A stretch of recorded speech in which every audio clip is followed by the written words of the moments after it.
Si recevoir des cadeaux te met mal à l'aise au lieu de te rendre heureux, tu n'es pas ingrat. Tu es psychologiquement câblé différemment. Et je vais t'expliquer pourquoi dans les 30 prochaines secondes. Parce que ton malaise cache quelque chose de beaucoup plus profond que de la simple impolitesse. Ton rapport au cadeau révèle des patterns psychologiques sur le contrôle, la dette émotionnelle, la vulnérabilité et ton besoin d'autonomie.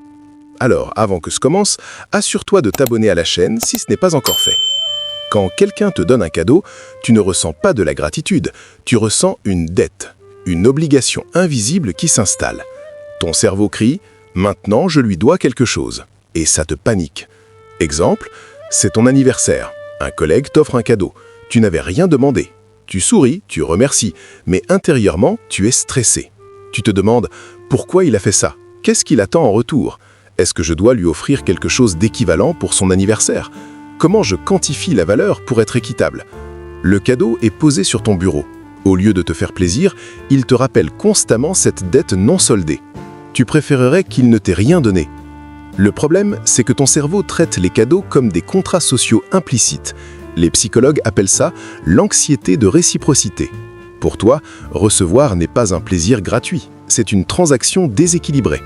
Tu ressens le poids de l'obligation sociale que les autres acceptent naturellement.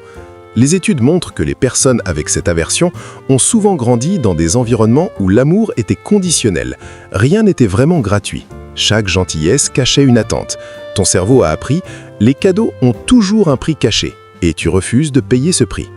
Continuons avec un autre type de sensation. Tu veux choisir exactement ce qui entre dans ta vie. Quand quelqu'un te donne un cadeau, il impose un objet dans ton espace, sans ta permission complète. Ton cerveau ressent ça comme une invasion, une perte de contrôle sur ton environnement. Exemple, quelqu'un t'offre un vêtement. C'est gentil, c'est bien choisi, mais ce n'est pas exactement ce que tu aurais acheté. La couleur est légèrement différente de tes préférences, la coupe n'est pas tout à fait ton style. Maintenant, tu as ce vêtement chez toi. Tu ne peux pas le jeter, ce serait irrespectueux. Tu ne peux pas le donner, la personne pourrait le voir. Tu es coincé avec cet objet que tu n'as pas choisi, qui occupe ton espace, qui te rappelle constamment que quelqu'un d'autre a décidé pour toi. Ça te rend anxieux. C'est que ton cerveau a un besoin intense de contrôle environnemental.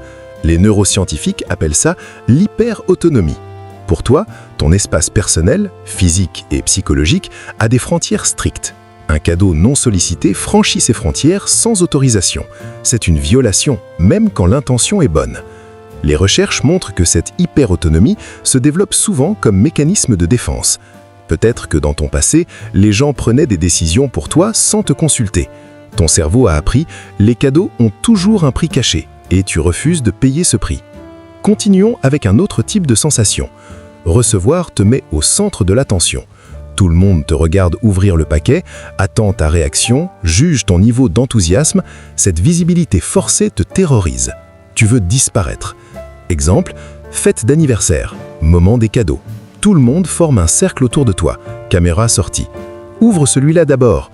Tu déchires l'emballage, c'est un pull. Tout le monde attend, tu dois réagir maintenant.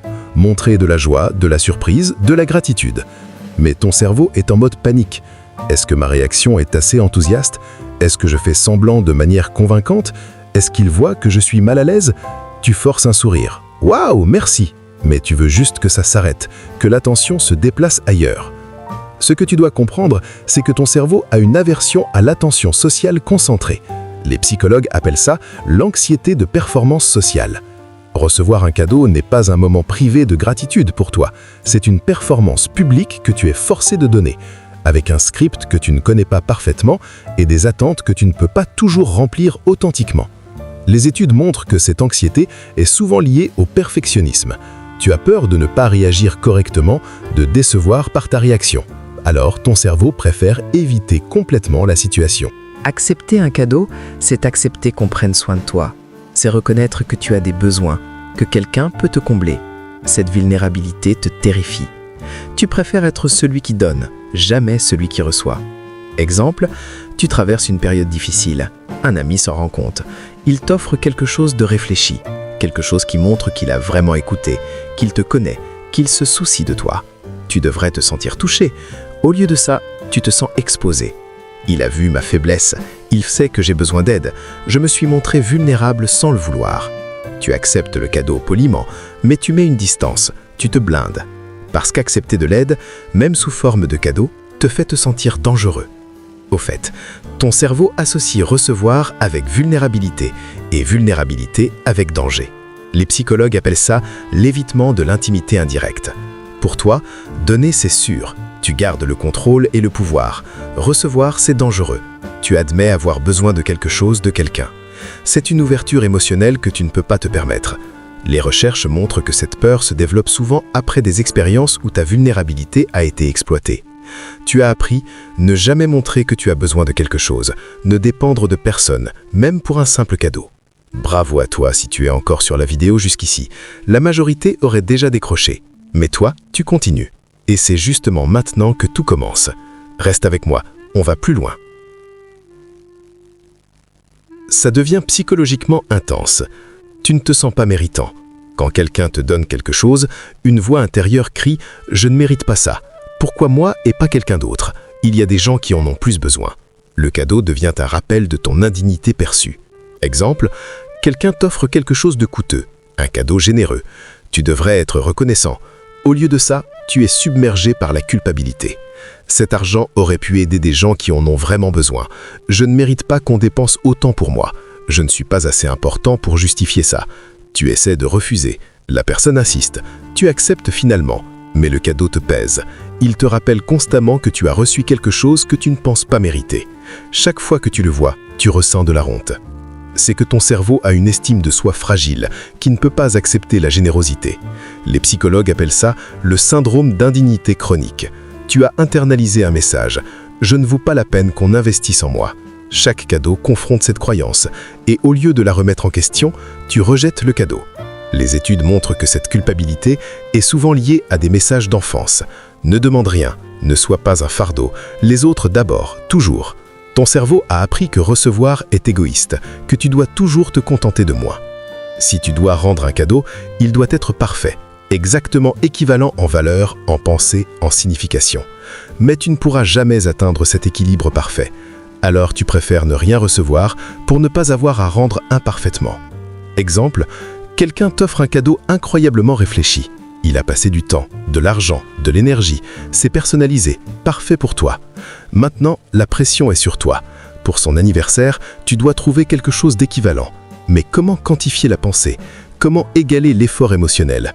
Tu passes des semaines à chercher. Rien n'est assez bien. Ton cadeau sera toujours inférieur. Tu vis dans l'anxiété constante de cette dette impossible à solder. Tu aurais préféré qu'il ne te donne rien, parce que maintenant, tu es condamné à échouer à rendre l'appareil. Ton cerveau a des standards impossibles pour la réciprocité sociale. Les psychologues appellent ça le perfectionnisme relationnel. Tu ne peux pas accepter l'asymétrie naturelle des échanges humains. Parfois, quelqu'un donne plus, parfois tu donnes plus, c'est normal.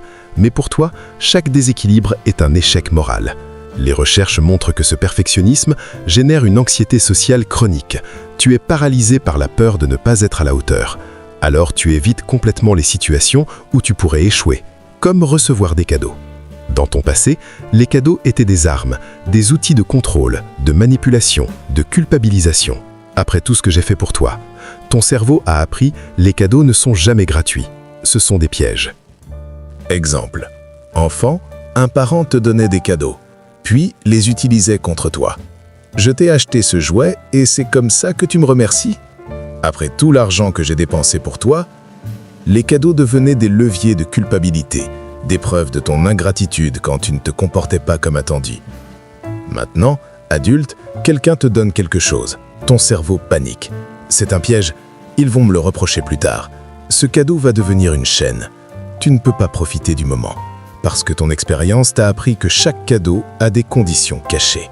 C'est ce qui a poussé ton cerveau à être conditionné à associer cadeau et danger. Les psychologues appellent ça le trauma transactionnel. Ce qui devrait être un geste d'amour déclenche ton système d'alerte. Tu es en mode survie. Les études montrent que les enfants qui ont grandi avec des parents manipulateurs développent une méfiance pathologique envers la générosité. Ce n'est pas de la paranoïa, c'est une adaptation à un environnement où l'amour était conditionnel et transactionnel. Ton cerveau te protège, mais il te prive aussi de connexion authentique.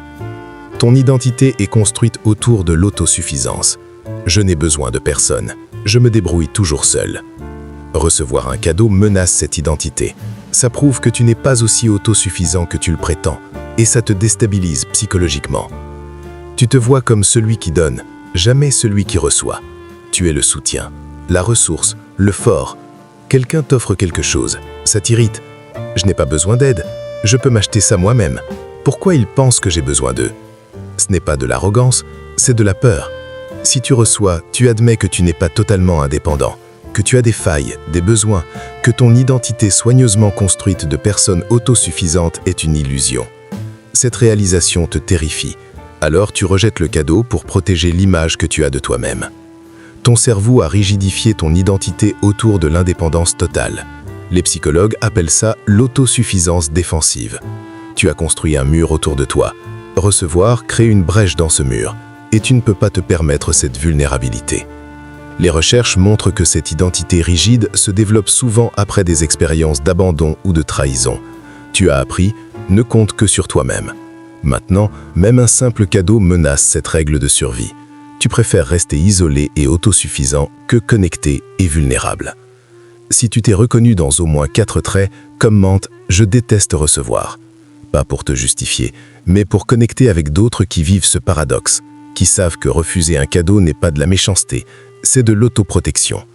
Et si quelqu'un te traite d'ingrat parce que tu es mal à l'aise avec les cadeaux, montre-lui cette vidéo. Parce que ton malaise cache une psychologie complexe qui mérite d'être comprise, pas jugée. Abonne-toi si tu veux plus de vérité psychologique sur les comportements que les autres jugent sans comprendre, sur ce qui se cache vraiment derrière les réactions que la société considère comme anormales. On se voit dans la prochaine. Tu as le droit de recevoir, même si ça te fait peur.